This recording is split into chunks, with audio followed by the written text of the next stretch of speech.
এখানে আপনারা কি সংশোধন করবেন আর প্রবাসীদের ভোটাধিকার কিভাবে নিশ্চিত করবেন? মানুষের ঘরে ঘরে যাওয়া এবং মানুষের দোরগোড়ায় পৌঁছে দেওয়া, এটা হলো আমাদের দায়িত্ব। বাংলাদেশ জাতীয়তাবাদী দল বিএনপির ৩১ দফা বাস্তবায়ন শীর্ষক মুক্ত আলোচনার আয়োজন করেছে ইপিজেড থানা ও ৩৯ নং ওয়ার্ড বিএনপি। কৃষক যেভাবে উৎপাদন করেন দায়বদ্ধতা নির্দেশনা দেখিয়ে দেন। এরপর হচ্ছে বিভিন্ন রকম টেস্ট, বিভিন্ন রকম।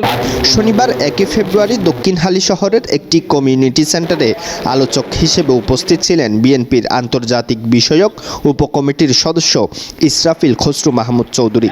সুযোগ হয়েছে আমরা জনগণের সরাসরি কথা বলতে পারি, আলাপ করতে পারি, গফাটিতে যেতে পারি, ঘরে ঘরে পৌঁছাতে পারি।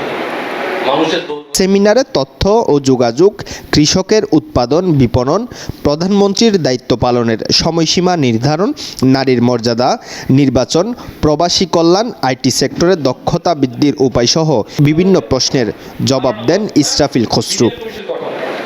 গণমাধ্যমে পূর্ণ স্বাধীনতার নিশ্চয়তার বিধান ও সার্বিক সংস্কারের লক্ষ্যে আমাদের মূল চিন্তাটা হলো নির্বাচন কমিশনকে কেমন করে এক্সিকিউটিভ ইনফ্লুয়েন্সের বাইরে নিয়ে আসা যায়। কিন্তু নির্বাচন কমিশনকে যে একদম স্বাধীন করে ফেলতে হবে, এটা কিন্তু কারোর কোনো রকম দ্বিমত আছে কি দ্বিমত নাই। কাজে এটা কিন্তু একটা মূল দায়িত্ব।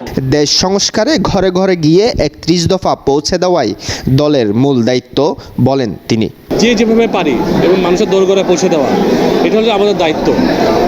অনেকে আমরা দলীয়ভাবে করছি, অনেকে নিজ উদ্যোগেও করছে, কিন্তু আজকে যারা ইপিজেড থানা যেটা নিজ উদ্যোগে ওনারা করেছেন। সো এই কাজগুলো আমাদের করে যেতে হবে এবং আমাদের মূল কাজটা হলো আমরা যতদূর পারি জনগণের কাছে গিয়ে এটাকে পৌঁছে দেওয়া, প্রান্তিক জনগোষ্ঠীর কাছে গিয়ে আমাদেরকে এই দফাটা নিয়ে যেতে হবে। তো আমাদের এখন দলের একটা মূল কাজই কিন্তু এটা। আপনি দেখবেন যে পুরো বাংলাদেশে কিন্তু বাংলাদেশ জাতীয়তাবাদী দল কিন্তু বিভিন্ন জায়গায় কর্মশালা করছে, কিন্তু যশোরে বলেন, সাতক্ষীরা বলেন, বিভিন্ন এলাকায় কিন্তু বাংলাদেশ জাতীয়তাবাদী দল তাদের নেতাকর্মীদেরকে নিয়ে কিন্তু কর্মশালা করছে এবং অনেকে নিজের উদ্যোগে করছে। কাজে এই কর্মকাণ্ডগুলো আমাদের চালিয়ে যেতে হবে এবং মানুষের কাছে একটু আমাদের কাছে যেতে হবে।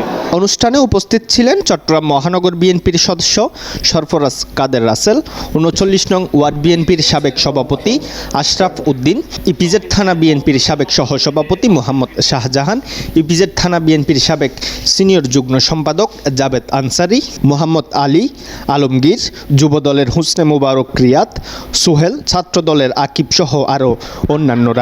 হাসান রিফাত, দৈনিক আজাদী। মতামত দিতে চাই। আমরা যদি দেখি আমাদের দৈনন্দিন জীবনে